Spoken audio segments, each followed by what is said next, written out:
the architects of the infinite, Basil, Gregory, and the Christian mindset, the middle of the 4th century, was a season of profound confusion. The Roman world, for centuries anchored by the steady, marble certainties of the Caesars and the ancient gods, was tilting on its axis.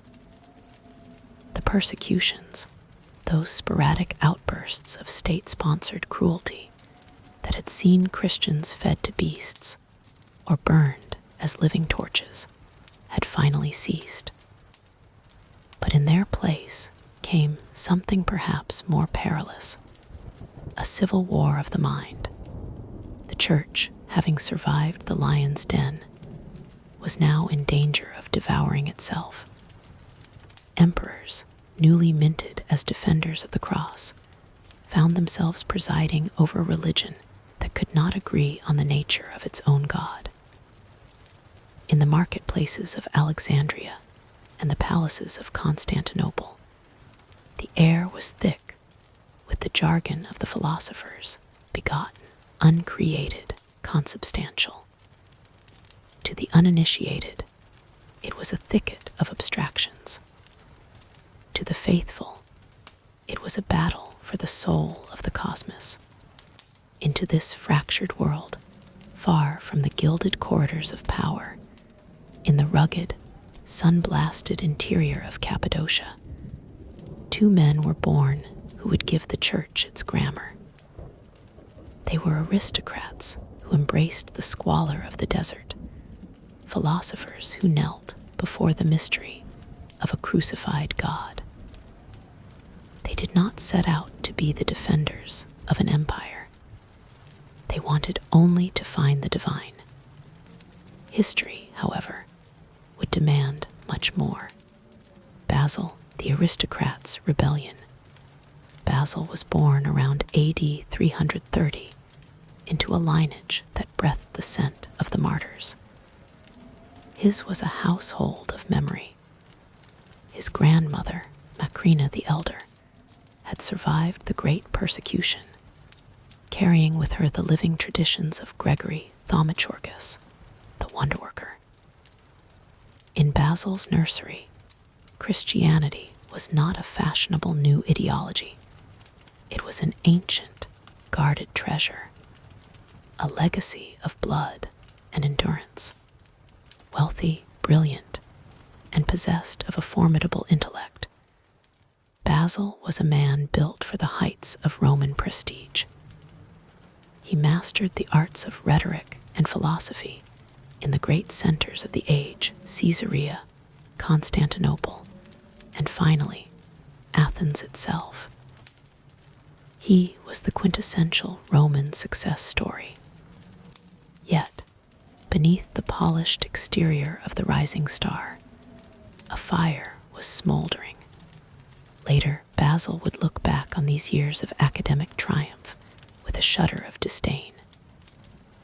"I wasted nearly all my youth in idle labors," he would write, dismissing the heights of pagan wisdom as a wisdom made foolish by God. The catalyst for his transformation was not a philosophical treatise, but the jarring, uncompromising demands of the gospel.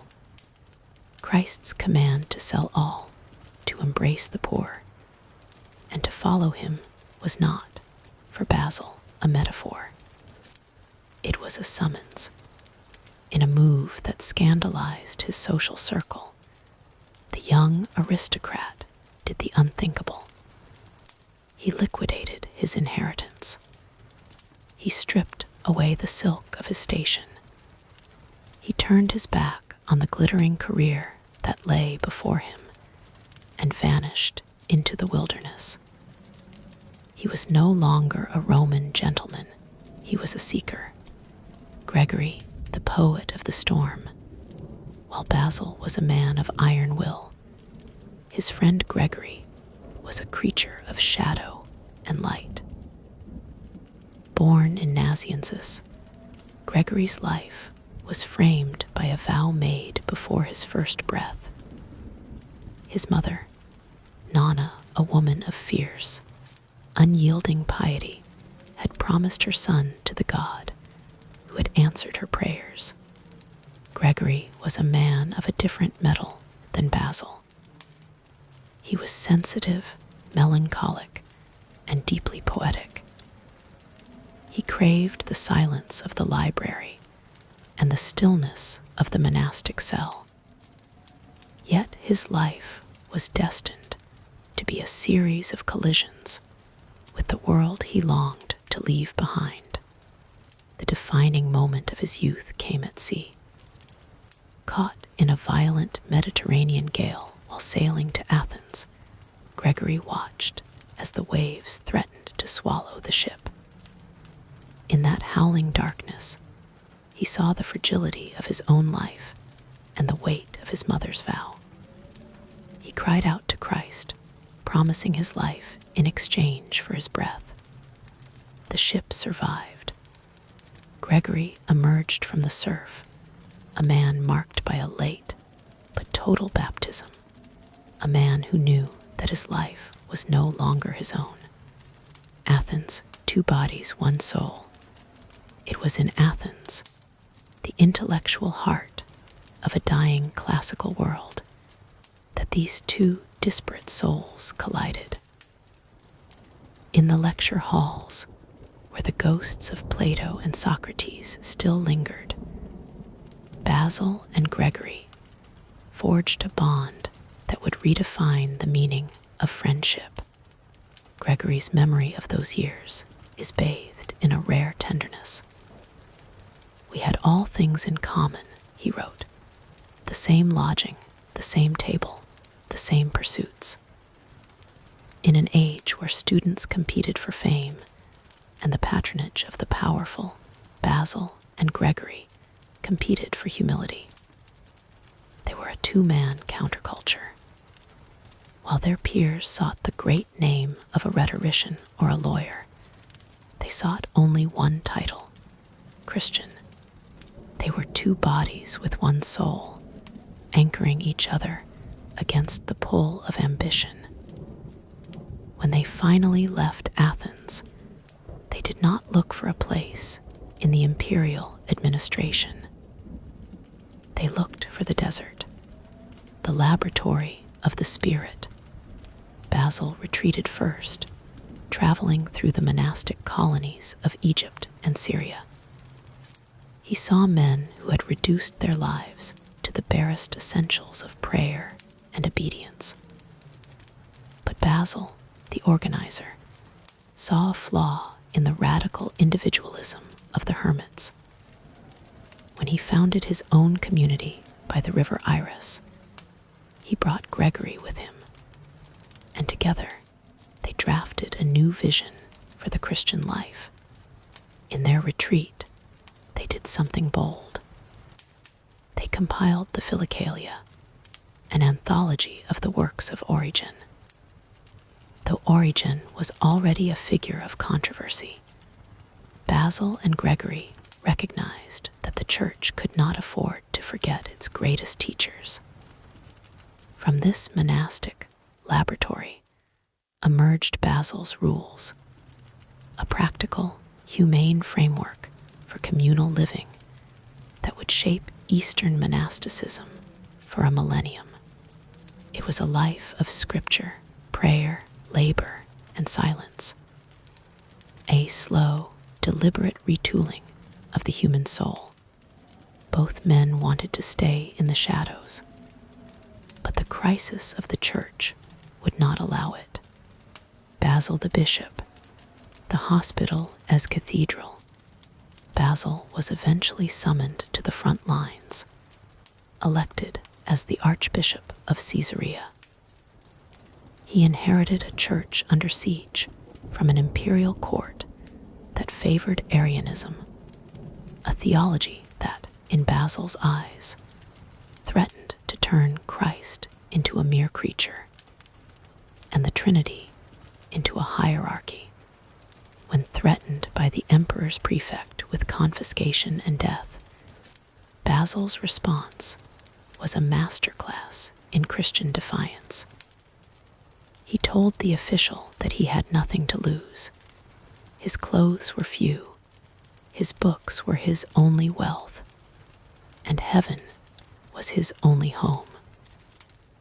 Perhaps, he remarked with biting irony, you have never met a bishop before, but Basil's greatest defense of the faith was not written in ink. It was built in stone.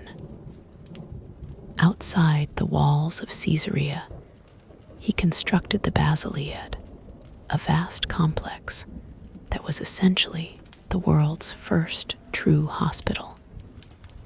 Here, the sick, the lepers, and the destitute were cared for not out of civic duty, but as if they were Christ himself. To Basil, the bread in the cupboard belonged to the hungry. Doctrine without charity was a hollow gong. The Basilead was theology made visible. Gregory the theologian, the voice in the ruins. If Basil was the builder, Gregory was the voice. Dragged unwillingly into the ecclesiastical spotlight, he found himself in Constantinople, a city where the Nicene faith had been reduced to a flickering candle. He preached in a tiny, cramped chapel he called Anastasia, the Resurrection. From that humble pulpit, Gregory delivered the 5 theological orations, works of such poetic precision and intellectual depth that they fixed the language of the Trinity forever. What has not been assumed has not been healed, he famously declared, arguing that if Christ were not fully human and fully divine, the bridge between God and man remained broken. His preaching restored the Orthodox faith word by word, sermon by sermon. Yet the cost was high. At the Council of Constantinople in 381, exhausted by the vortex of church politics and the storms of human ego, Gregory resigned. Like the prophet Jonah, he offered himself as a sacrifice to calm the sea, retreating once more into the silence he had always craved, the echo of Cappadocia. Basil had already passed away in 379, his body broken by the rigors of his asceticism and the weight of his labors. The poor of Caesarea wept for him as a father.